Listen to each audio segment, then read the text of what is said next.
Mae'r prosiect rhwng Neuadd Gregynog ag Ensembl Cymru wedi bod yn llwyddiant mawr.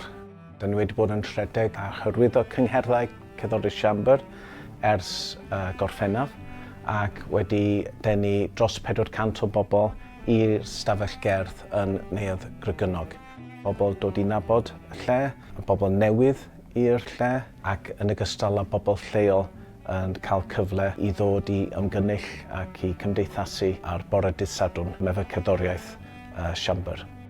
Da ni yn edrych yn ôl ac yn teimlo bod hwn yn werth adeiladu ar y llwyddiannau yr prosiect ac ar hyn o bryd da ni'n trafod efo Neuadd Gregynog posibilrwydd o cyngerdd pob mis ac i sefydlu rhaglen blynyddol o cyngherdau misol.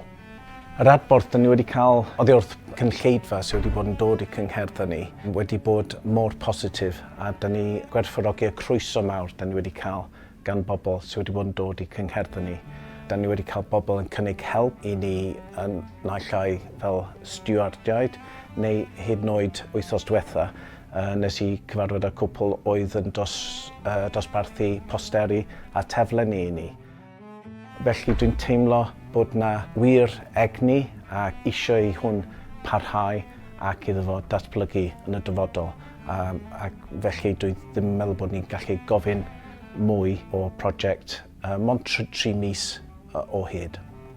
Fel da ni'n gwybod, mae yn cyfnod heriol iawn i gyfansoddwyr cerddorion ar draws Cymru efo toriadau i'r celfyddydau ac yn benodol i cerddoriaeth clasurol.